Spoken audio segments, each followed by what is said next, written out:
Hoje a gente vem com um vídeo muito especial, nossa análise de Pirâmides e Flamengo, um jogo onde o Flamengo sai por cima, sai com a vitória de 2-0 e confirma sua vaga na final contra o Paris Saint-Germain na quarta-feira pelo Mundial Intercontinental, o que você preferir chamar. Então nesse vídeo nós faremos a análise do jogo de hoje e já a nossa projeção, né, pro que esperar na quarta-feira.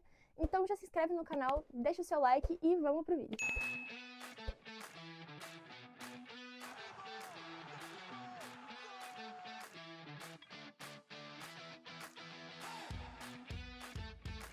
O Flamengo entra em campo vendo que era um jogo que não podia perder, né? De um lado a gente tinha um Pirâmides organizado, físico e que vinha fazendo uma campanha surpreendente, mas o Flamengo, sendo frio, eficiente, extremamente competitivo, conseguiu alcançar o placar de 2-0 com 2 gols de Léo Pereira e do Danilo. Taticamente, o Flamengo foi muito inteligente. O time começou com um 4-2-3-1, com 2 volantes, dando sustentação e muita liberdade para os jogadores criativos. Não foi um Flamengo de posse exagerada, mas foi um Flamengo cirúrgico, que eu acho que é o mais importante. E a ideia era clara, que era controlar o meio, explorar os lados e ser letal nas bolas paradas, que foi basicamente o que aconteceu, assim, consolidando os 2 gols, tanto do Léo Pereira quanto do Danilo. Então a gente vai começar nossa análise falando da defesa, né? O Rossi foi certeiro nas bolas que chegaram a ele, não foi muito necessário na partida de hoje, devido a um bom desempenho da defesa em geral. Então, na lateral esquerda, a gente tinha Alexandre, que foi muito sólido, apareceu muito bem no apoio. Na zaga, a gente teve um jogo praticamente perfeito, né? O Léo Pereira marcou o primeiro gol e foi dominante pelo alto, que é a parte mais importante dele. Uma leitura de jogo impecável. Ao lado dele, a gente teve o Danilo, que foi decisivo também, além do gol no segundo tempo, foi o jogador que organizou a linha defensiva. Aí puxar também, porque eu fiz uma crítica a ele no meu perfil lá na Rede Vizinha. Se você não me segue lá, vai lá me seguir. Onde eu falei que o Danilo é um jogador muito bom e experiente taticamente, mas que não tem muito condicionamento físico para acompanhar o time do PSG, por exemplo.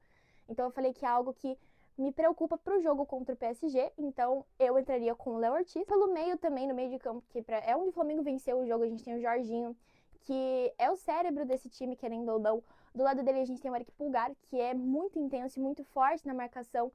Aí mais pra frente a gente tem o Arrascaeta, que é esse elo entre meio e ataque. Então, assim, ele criou espaços, chamou a marcação, participou das principais, todas as jogadas ofensivas, na verdade. O Arrascaeta tem participações em todos os gols do Flamengo na competição até agora. E isso é, assim, simplesmente bizarro. Então, pelos lados também, o Flamengo hoje apostou na velocidade, com jogadores tipo o Plata e o Cebolinha, que deram profundidade e abriram o campo e obrigaram o time do Pirâmides a recuar. Que pra mim eu também acho muito importante, inclusive menção honrosa que a Everton Cebolinha, que tá apresentando um futebol, assim, surreal, que a gente não estava acostumado a ver. O ataque não precisou marcar para ser decisivo, então o trabalho sem bola, as interações, os cruzamentos foram fundamentais para os gols do zagueiro. Falando das substituições, elas mantiveram o nível, o Flamengo não perdeu a intensidade, controlou o jogo até o final e soube administrar o resultado, que também é meio característico do Flamengo segurar esse 2 e aí no final tomar 1 e felizmente não foi o que não aconteceu hoje, né? Falando um pouquinho sobre o Pirâmides, que eu já tinha conversado com vocês sobre ele também lá na minha Rede Vizinha, não é um time fraco, muito pelo contrário, é uma equipe organizada, física e muito difícil de enfrentar. O problema foi defensivo, o time sofreu demais nas bolas aéreas e não conseguiu ajeitar a marcação nessas jogadas de bola parada. Ofensivamente tentou uns contra-ataques, mas querendo ou não, faltou essa precisão na finalização e mais passes de bola aérea, na minha opinião. Foi um time que sofreu hoje, querendo ou não, mas foi um time que também não foi fácil, como muitos estavam esperando. Para mim, o Flamengo venceu porque foi mais inteligente. O Flamengo venceu porque soube sofrer quando precisou e foi extremamente eficiente e aproveitou as suas principais armas, né? Que são a bola parada, a questão da organização ofensiva e o controle emocional, que é o principal desse time do Felipe Luiz. Então agora falando um pouquinho do que a gente pode esperar para a final contra o PSG chega como campeão da Champions League, né? Que com um elenco jovem, intenso, muito veloz, é um time que pressiona, ataca com muita gente e pune qualquer erro, né? Então, o Paris Saint-Germain do Luiz Henrique é um time que bota medo em qualquer time de hoje em dia. Mas o ponto é que o Flamengo não chega muito diferente. O Flamengo chega com um time maduro, com um time competitivo e acostumado, né, com decisões. O Paris Saint-Germain tem mais velocidade, tem talento individual. O Flamengo tem mais entrosamento e experiência e força coletiva. Então, o grande duelo vai estar no meio de campo, na minha opinião.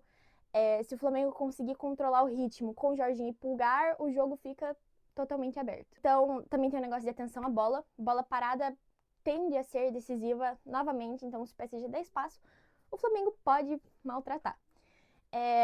Pelo Flamengo, a gente pode ficar de olho em Arrascaeta, Jorginho, Pulgar, Léo Pereira. Eu acredito que ele vai entrar com a dupla de Leléus, né? Léo Pereira e Léo Ortiz, pra mim, é o mais importante, para poder segurar mesmo na defesa.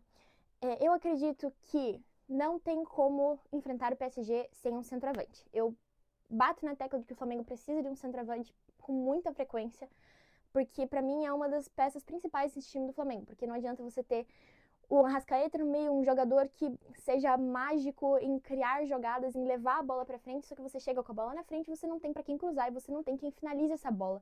Então, eu bato na tecla, sou defensora 100% de que o Pedro tem que jogar não 2 tempos inteiros, porque ele não consegue, o Pedro não tem ritmo de jogo pra jogar 2 tempos inteiros, mas eu acho que é importante ele jogar pelo menos ali o segundo tempo, metade do segundo tempo, eu acho que o Pedro pode fazer a diferença. Gente, eu acho que um centroavante é uma das peças mais importantes desse time do Flamengo hoje. E não falo isso como fã do Pedro, mas eu falo isso como fã do Flamengo, como quem tá olhando essa capacidade técnica que o Flamengo tem e que pode ser ainda mais aflorada com a presença de um centroavante, que no caso é o nosso 9 de referência, Pedro Guilherme. A verdade é que vai ser um jogo duríssimo, não existe favorito absoluto.